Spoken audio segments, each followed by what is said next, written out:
السلام علیکم ورحمۃ اللہ وبرکاتہ۔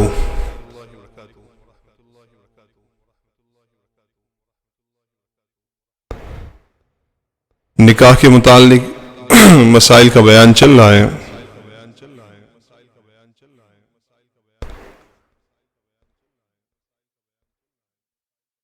کچھ باتیں جو بہت ضروری ہیں، اور چونکہ ماحول بھی ابھی اسی کا چل رہا ہے، چناؤ کا، الیکشن کا، تو اس سلسلے میں پہلے کچھ باتیں بیان کی تھی۔ آج دوبارہ کچھ باتیں اسی کے متعلق بیان کرتے ہیں۔ آج کل کے جو حالات ہیں،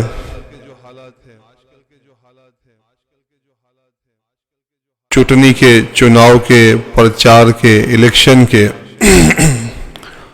اور ہمارے شہر میں جو ہو رہا ہے، اسی سلسلے میں جو انتہائی اہم اور ضروری باتیں ہیں اسی کو بیان کرتے ہیں۔ الیکشن میں بیٹھنے والے وہ ہمارے بھائی اور ہماری بہنیں ہیں، کوئی باہر سے آئے ہوئے لوگ نہیں ہیں، ہماری برادری کے لوگ ہیں، ہمارے خاندان کے لوگ ہیں۔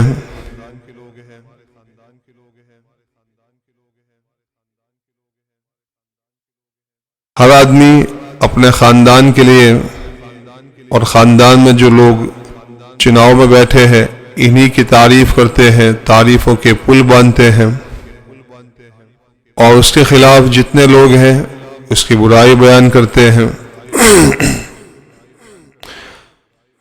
یہ بات یاد رکھیں کہ ہماری شریعت اتنی زبردست، جامع اور مکمل شریعت ہے کہ جس میں زندگی کی ہر بات پر رہبری اور رہنمائی کی ہے، کسی بھی موقع پر ہمیں آزاد نہیں چھوڑا ہے،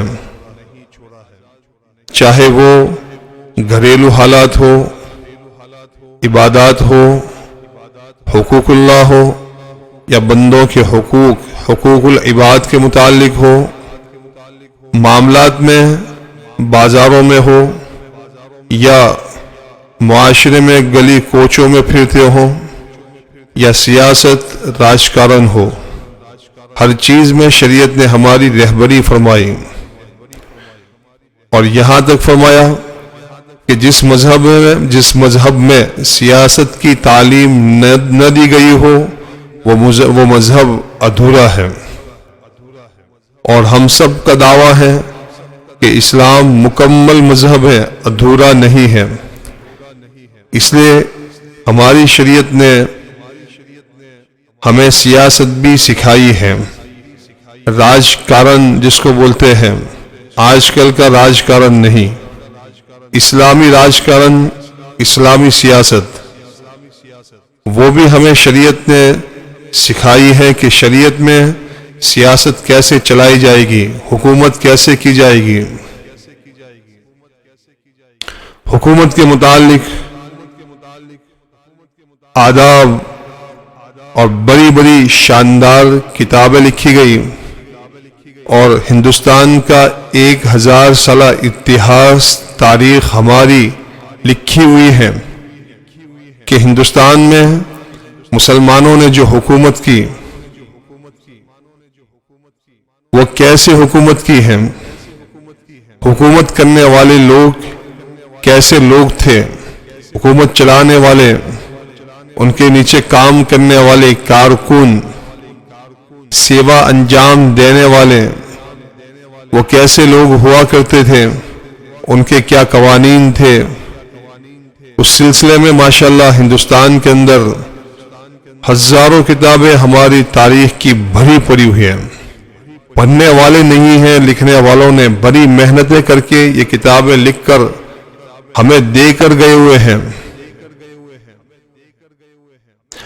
آج سے 10 سال پہلے، بلکہ 15 سال پہلے، ہمیں ایک شوق تھا کہ گجرات کی وہ عمارتیں جو اسلامی حکومت میں بنائی گئی، زبردست تعمیریں، مسجدوں کے نام سے، محلوں کے نام سے، تو اس کو دیکھا جاوے، اس کے فوٹو لیے جاوے، اس کی تاریخ لکھی جاوے۔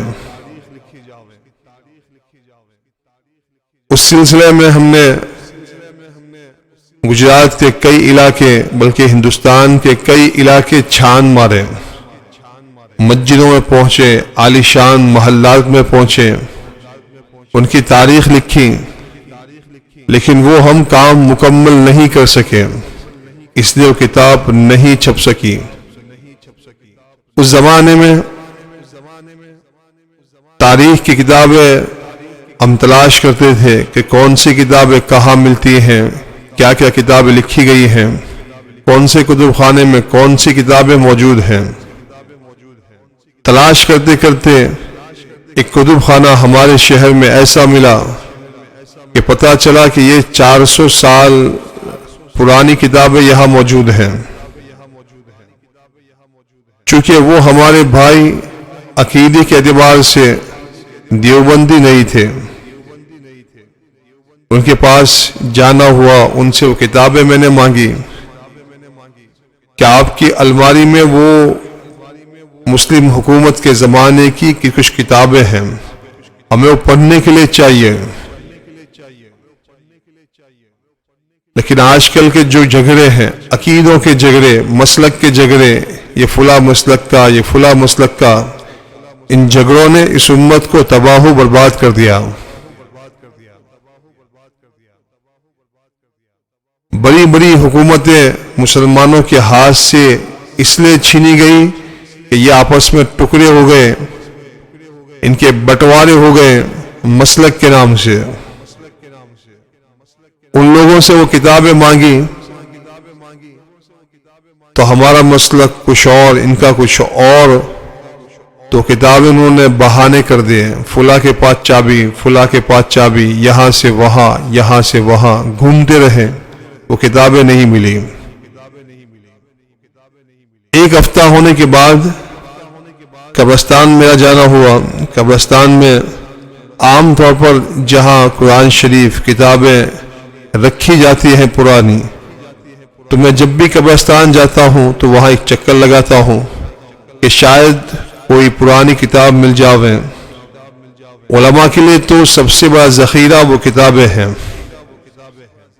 مال دولت وہ تو آنی جانی والی چیزیں ہیں، اس کو تو فنا ہونا ہے، کسی کے ہاتھ میں ہمیشہ جائیداد نہیں رہی۔ بڑی بڑی کمپنیوں کے مالک آج ٹکڑے ٹکڑے کے محتاج ہو چکے ہیں، اور جن لوگوں نے زکوٰۃ پر دن نکالے تھے آج وہ بڑی بڑی کمپنیوں کے مالک ہیں۔ مال، پیسے، جائیداد وہ ہاتھ کا میل کچیل ہیں۔ اللہ جس کو چاہتے ہیں نوازتے ہیں اور جب چاہتے ہیں چھین لیتے ہیں۔ یہ فانی دولت ہے، اس پر کیا اترانا، اس پر اترانے والا دنیا کا سب سے بڑا بیوقوف آدمی ہے۔ دنیا کی بڑی بڑی حکومتیں کرنے والے اور حکومتوں کے نشوں میں چور ہونے والے، مظلوموں پر ظلم و ستم کے پہاڑ توڑنے والے، جب اللہ کی طرف سے پکڑ آئی تو ان کے جائیدادیں، ان کے مال و دولت اور ان کی فوج دھری کی دھری رہ گئی۔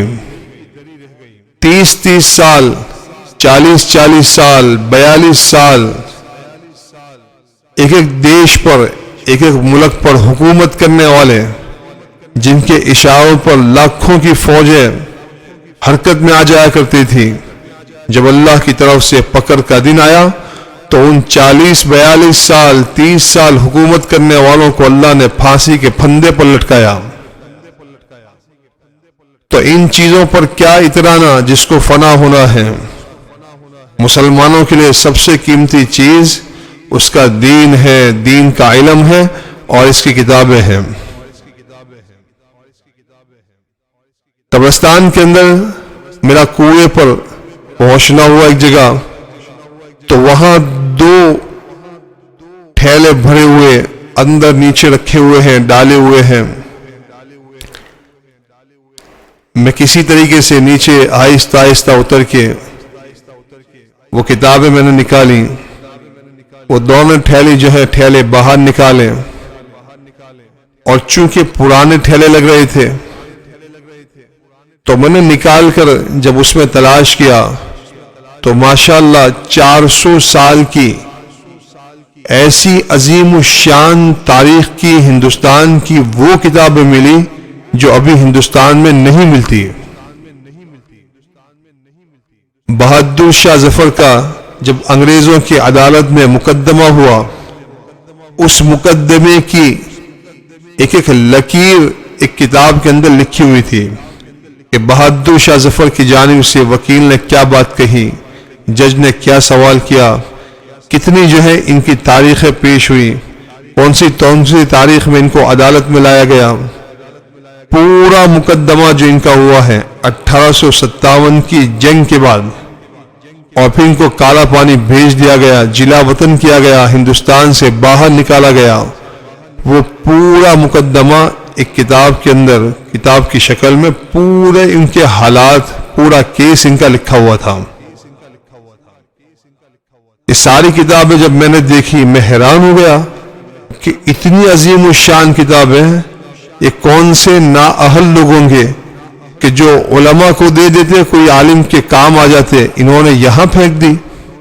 اتنی عالیشان کتابیں، جب میں نے اس کو کھنگالنا شروع کیا، آگے پیچھے دیکھنا شروع کیا کہ کس نے کتابیں رکھی ہیں، کسی کا نام مل جاوے، تو وہاں اسی کتب خانے کا سکہ مہر لگا ہوا تھا کہ جن کے پاس ایک ہفتہ پہلے میں کتابیں لینے گیا تھا اور وہ مجھے اس کے پاس چابی، اس کے پاس چابی، یہاں چابی، وہاں چابی کے بہانے کر کے وہ کتابیں مجھے نہیں دی، اور ان ظالموں نے وہ کتابیں یہاں ڈال دی۔ لیکن شکر اللہ کا کہ میرا پہنچ نہ ہوا، وہ کتابیں ملی، میں نے وہ کتابیں پڑھی۔ تو ماشاءاللہ اسلام نے، شریعت نے ہمیں جیسے نماز پڑھنا سکھایا ہے، قرآن شریف پڑھنا سکھایا، بیوی کے حقوق اور بیوی کو شوہر کے حقوق سکھلائے، ماں باپ کو اولاد کے حقوق، اولاد کو ماں باپ کے حقوق، معاشرے میں رہتے ہوئے کن کے ساتھ کیسے رہنا ہے، بازار کے معاملات کیسے ہوں گے، یہ سب سکھایا ہے۔ ایسے شریعت نے سیاست بھی ہمیں سکھائی ہے۔ دھوکے باز سیاست نہیں، یہ انگریزوں کی چھوڑا ہوا طریقہ ہے کہ ہندوستان میں جب انگریز آئے تب جا کر ہندوستان کا سیاست اور راج کارن بگڑا ہے، ورنہ اس سے پہلے ہندوستان کی سیاست میں دھوکے بازی نہیں تھی، جھوٹ نہیں تھا، جھوٹے وعدے نہیں تھے، آپس میں قوموں کو لڑانا ہندوستان میں نہیں تھا۔ 1000 سال کی مسلمانوں کی تاریخ میں ایک بھی فساد ہندوستان میں نہیں ہوا، آپس میں لوگ محبتوں سے رہتے تھے، اس لیے ہندوستان معیشت میں، مال و دولت میں اتنا مضبوط ملک تھا کہ پوری دنیا کے لوگ ہندوستان کو سونے کی چڑیا کہتے تھے کہ سونے کی چڑیا ہے، کہ آپس میں محبتوں کی وجہ سے کوئی فساد نہیں تھے، کوئی نقصان نہیں تھا، کوئی ڈر نہیں تھا، پیار محبت ہمدردی کا ایک چمن تھا۔ جو ظالم انگریزوں کے زمانے سے اس چمن کو اجاڑ دیا گیا، اور آج تک وہی چیزیں ہمارے سامنے ہیں۔ اب آج کل ہم دیکھتے ہیں کہ ہمارے وہ بھائی، وہ بہنیں جو راجکارن میں بیٹھتی ہیں، تو ان لوگوں کے لیے بھی کچھ آداب ہیں، کچھ ہدایتیں ہیں۔ الیکشن میں کس سے بیٹھنا چاہیے، علماء سے کچھ پوچھے تو صحیح۔ ہمیں تو یہ لگتا ہے کہ علماء کو تو بس دین کا پتہ ہے، آپ کو کیا پتہ، علماء کو کیا کیا چیزیں معلوم ہوتی ہیں۔ ان علماء کی زندگیاں تو مخلوق خدا کی ہمدردی میں گزرتی ہیں، ان کو اللہ وہ راہیں سجاتا ہے جو آپ کو نہیں سوجتی۔ جن لوگوں کی حکومتیں اتنے وسیع دائرے میں تھی کہ جن کے دعوے تھے اور جن کے زمانے میں بات کہی گئی تھی کہ انگریز کی حکومت میں سورج ڈوبتا نہیں ہے، اتنی بڑی حکومت کے مالک تھے، یہاں ڈوبتا تو ان کے کسی اور علاقے میں سورج نکلا ہوا ہوتا تھا. اتنی بڑی حکومت کے مالک. لیکن جب علماء نے فیصلہ کیا کہ انگریزوں کو اس دیش سے باہر نکالنا ہے تو علماء نے وہ زبردست تدبیر اختیار کی کہ انگریز حیران پریشان ہو گئے کہ یہ کس قسم کے لوگ ہیں. اللہ نے ان کو کیسی دماغ اور کیسی صلاحیتیں دی ہیں. اتنی بڑی حکومتوں کے بیچ میں رہ کر ہمارا CID کا پورا جاسوس ان کے پیچھے لگا ہوا ہے، پھر بھی ان کے بیچ میں رہ کر یہ کیسے تدبیر اختیار کرتے ہیں کہ ہمیں پتہ بھی نہیں چلتا. ریشمی رومال تحریک ہندوستان کی سب سے مضبوط تحریک ہوئی ہے. ہندوستان کو آزاد کرانے کے لیے حضرت شیخ الہند رحمۃ اللہ علیہ رومالوں پر مسلم حکومتوں کو پیغام بھیجا جاتا تھا، اور اسی انگریز کے بیچ میں رہ کر ان علماء نے وہ زبردست تدبیر اختیار کی. بعد میں ہمارے اپنوں نے نقصان پہنچایا. جب حکومتوں کے سامنے بات آئی تو انگریز حکومت حیران ہو گئی. یہ کیسے لوگ ہیں؟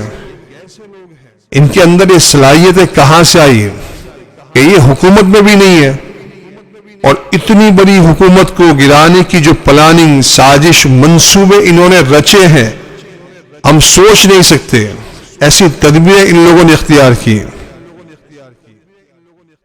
تو ہمارے پاگل لوگ ہیں جو یوں سمجھتے ہیں کہ علماء کو کچھ پتہ نہیں ہے، بھولے بھالے ہیں بیچارے، سب پتہ ہے. 5 سال پہلے، 10 سال پہلے کون الیکشن میں تھے، کیا وعدے کر کے بیٹھے تھے. صبح 4 بجے جن کا سونا ہو اور شام 4 بجے اٹھے، یہ مخلوق کی سیوا ہمدردی کہاں کریں گے؟ ہر بیٹھا ہوا لکھ دیتا ہے کہ شکشت، پڑھا لکھا آدمی، سیوا بھاوی، قوم کا ہمدرد. جہاں جاتے یہی بورڈ دکھتے ہیں. جن کو دیکھتے ہیں تو زندگی میں اس آدمی کو پہلی دفعہ دیکھا ہے اور ایک قوم کا ہمدرد بنا ہوا ہے. یہ بیٹھنے والے علماء سے کچھ سیکھیں، پوچھیں کہ کون الیکشن میں بیٹھ سکتا ہے. یہ بڑی ذمہ داری کا کام ہے. مخلوق خدا کو دھوکہ نہیں دینا ہے. یہ پیسے کمانے کی چیزیں نہیں ہیں. ووٹ لینے کے لیے سب کے سامنے جھکے جاویں، بچھے جاویں، بھیک مانگے، اور ووٹ لینے کے بعد پھر مخلوق آپ کے سامنے بھیک مانگے کہ آپ ہمارا یہ کام کروا دو، یہ کام کروا دو.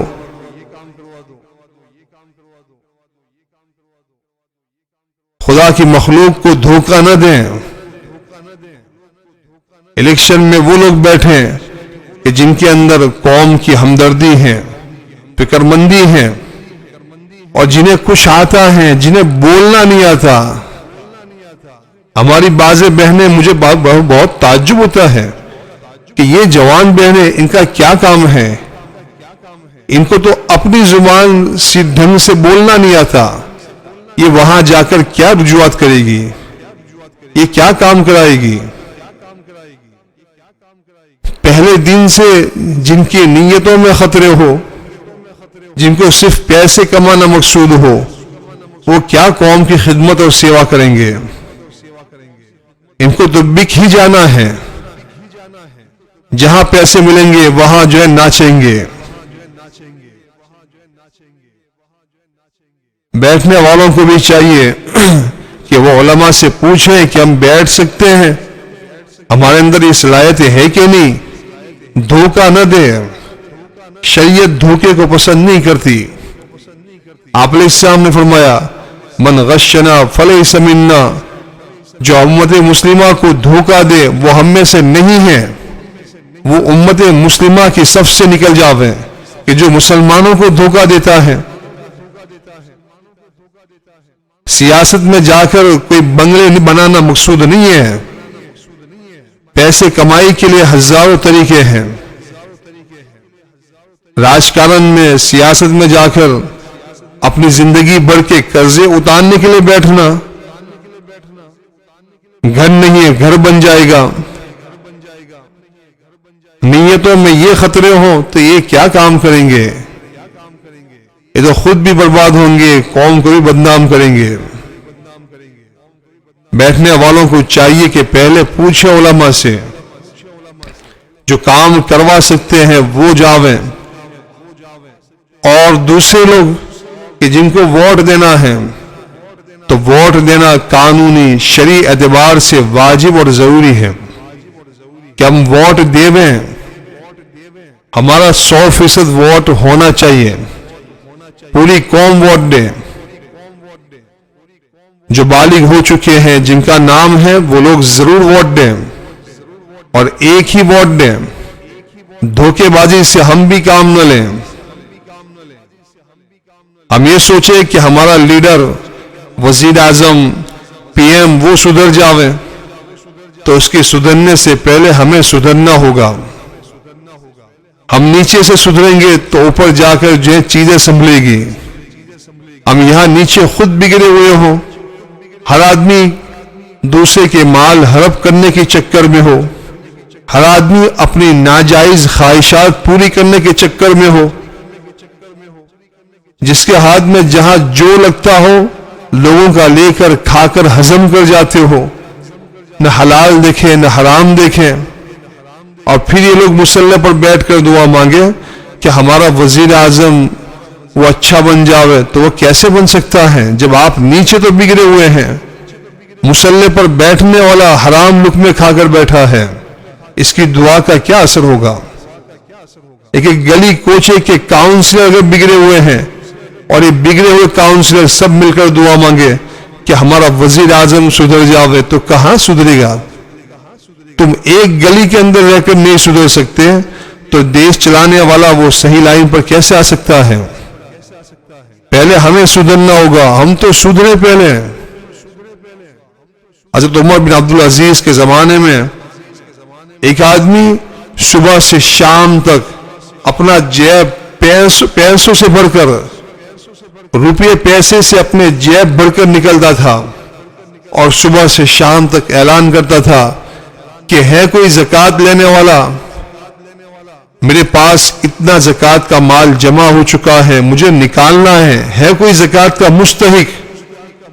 پورا شہر صبح سے شام تک گھومتا تھا، ایک آدمی نہیں ملتا تھا کہ جو یہ کہے کہ میں زکوٰۃ کا مستحق ہوں، مجھے مال دے دو۔ ایک آدمی نہیں ملتا تھا۔ وہ نیچے کے لوگ سدھرے ہوئے تھے تو ان کو اللہ نے خلیفہ عمر بن عبدالعزیز جیسا نیک اور رحم دل دیا تھا۔ اوپر کے لوگ تب سدھرتے ہیں جب نیچے کے لوگوں کے حالات ٹھیک ہوتے ہیں، لہذا اپنے حالات ٹھیک کریں۔ ہمیں ایک ووٹ دینے کا حق ہے، ایک ووٹ دیں، دھوکے بازی سے کام نہ لیں۔ میرا اپنا بیٹھا ہوا ہے تو میں 10 ووٹ ڈال دوں دھوکہ دے کر، یا غلط آدمیوں کو کھڑا کر کے غلط ناموں سے ان کا ووٹ ڈلوا دوں، تو یہ بالکل ناجائز گناہ کا کام ہے، شرعی اعتبار سے بھی گناہ اور قانون کا بھی النگھن ہے، قانون کو توڑنا ہے۔ ایسا کام ہرگز نہ کریں۔ کہیں کوئی پروگرام ہو تو پروگرام میں بھی حصہ لینا ہو، وہی عرض نہیں لے سکتے ہیں، لیکن ایک دائرے میں رہ کر ہم اپنے ایمان، حیا، شرم اور غیرت کے جنازے نہ نکالیں۔ ہماری بہنیں کیا کام ہے ان کا؟ پورا سال ہم محنتیں کرتے ہیں، علماء سب جگہ، دعوت و تبلیغ کی محنت، اسپیکر کی روزانہ کی محنت، ہر ایک کا مقصد یہ ہے کہ ہماری بہنیں اپنی ذمہ داری سمجھیں۔ نوجوان کچھ پاگل ہو گئے، کیا ہم بھی پاگل ہو جائیں گے؟ بہنیں حیا، شرم اور غیرت کے جو جنازے رات میں نکلے ہیں، ہم بڑے حیران ہو گئے کہ یہ ہماری بہنیں مردوں کے شانے بشانے کھڑی ہیں، ان کو کوئی حیا شرم نہیں ہے۔ میں عام طور پر ایسے پروگرام میں شریک نہیں ہوتا۔ رات میں جب آن لائن ساری باتیں ہو رہی تھی آپ اپنے گھر بیٹھے سن سکتے تھے. میں نے گھر میں پورا پروگرام سنا. آخر میں 2-3 منٹ پہلے میں بالکل ایک کونے میں کھڑے ہو کر اسٹیج کے پیچھے کھڑے ہو کر میں نے تھوڑا تماشا دیکھنے کے لیے صرف اخیر میں 3 منٹ میں پہنچا تھا.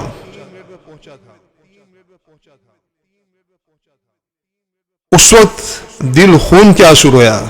یہ ہماری بہنیں مردوں کے بیچ میں کھڑی ہیں اور جب جا رہے ہیں تو وہ بہنیں مردوں سے آگے دوڑ دوڑ کے جا رہی ہیں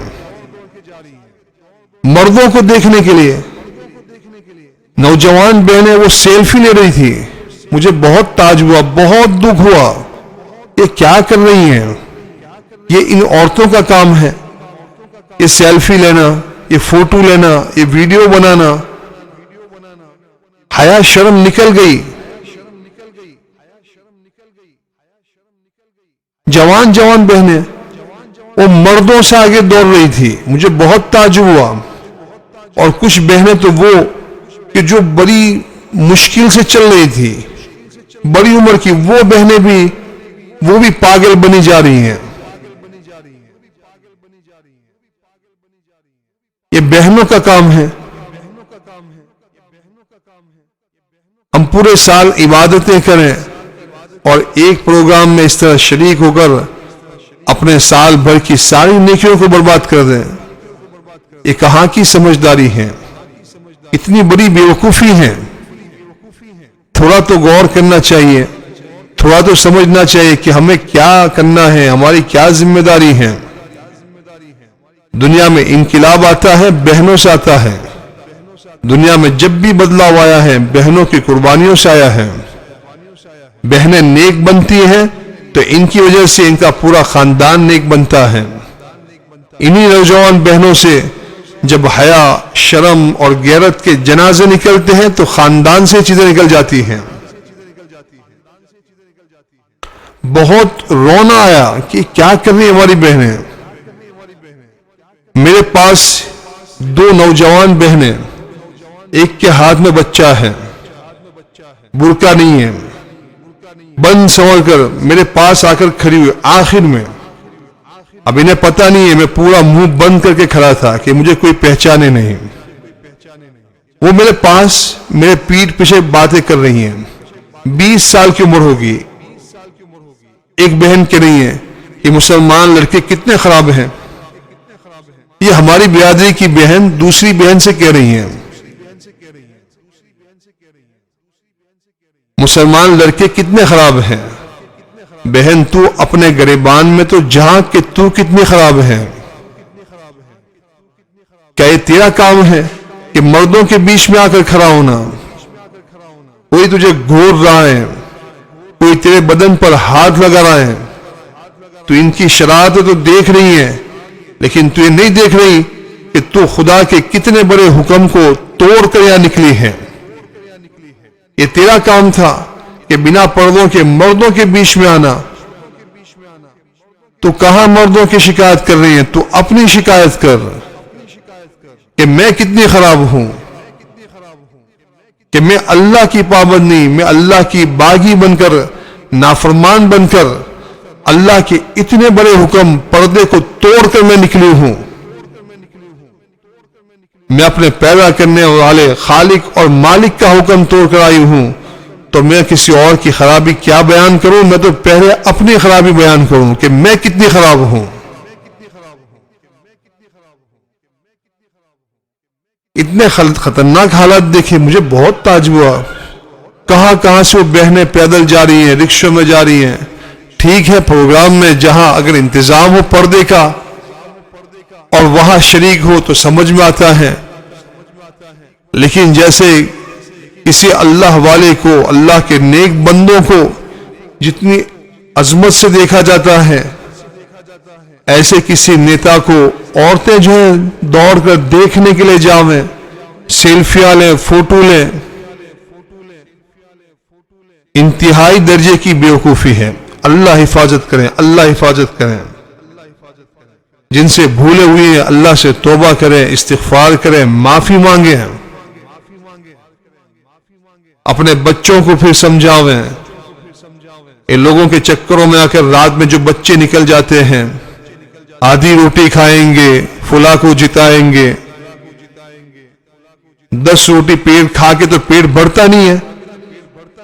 اللہ نہ کرے اگر وہ بولنے والے بچوں کے جملے اللہ کے وہاں قبول ہو گئے اور گھر کے حالات بگڑ گئے تو پھر کیا ہوگا آپ سوچ سکتے ہیں؟ کیا ہوگا اس کا انجام؟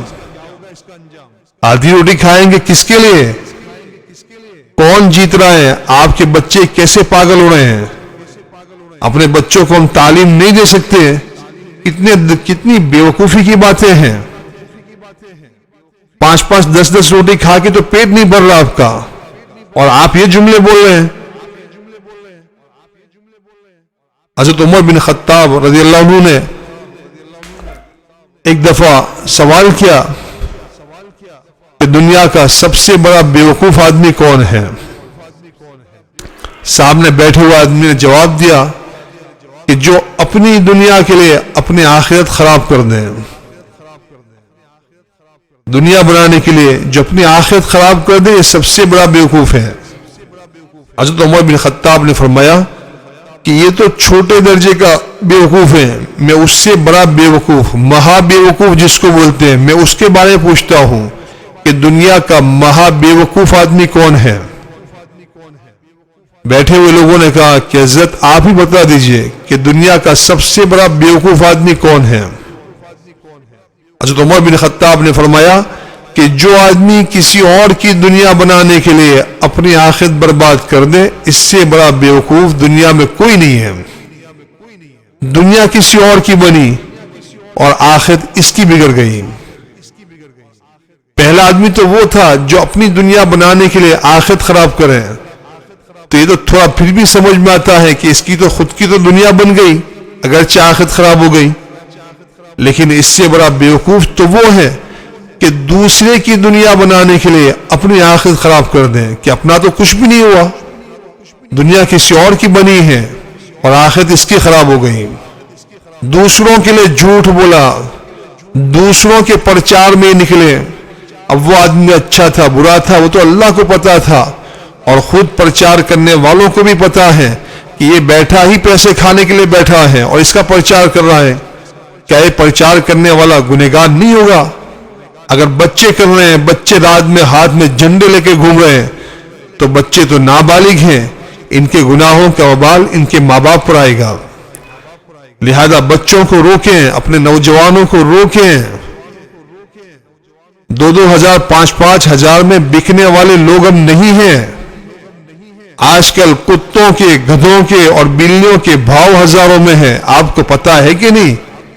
دنیا میں کتے 50 ہزار میں بک رہے ہیں، ایک گدھا 10 20 ہزار میں بک رہا ہے، اور مسلمان اپنا ایمان 200 500 بیچ دے، 1000 2000 میں بیچ دے.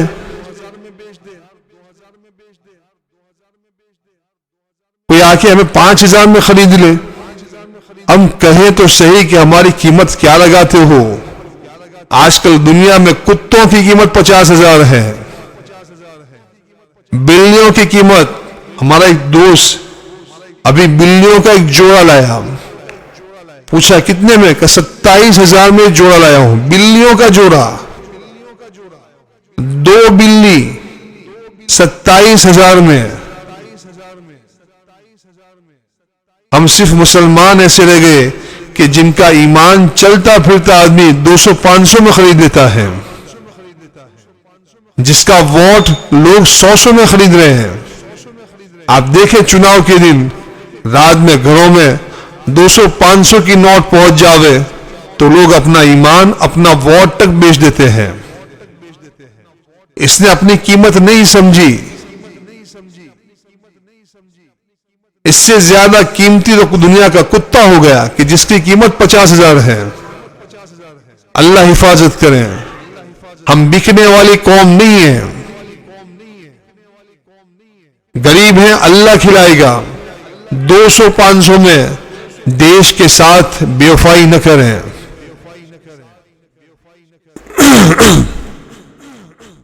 آج کل چناؤ میں تو لگتا ہے کہ یہ بھی چناؤ جیت کر دیش فتح کرنے والے ہیں، ایک ایک گلی کے کاؤنسلر چودھری بننے جا رہے ہیں، اور لگتا تو یہ ہے کہ پورے ہندوستان کو یہی لوگ چلانے والے ہیں۔ دعوے تو دیکھیں ہماری سرکار میں ہوا، بھائی آپ ہے کیا؟ کون سی سرکار بنا کے بیٹھے ہیں؟ ایمانداری سے کام کریں، بیٹھنے والے بھی ایمانداری سے چلیں، سیوا کے لیے خدمت کے لیے آویں، پیسے بنانے کے لیے دنیا بنانے کے لیے نہ آویں۔ جو لوگ خدا کی مخلوق کی ہمدردی کرتے ہیں اللہ انہیں خود نوازتے ہیں،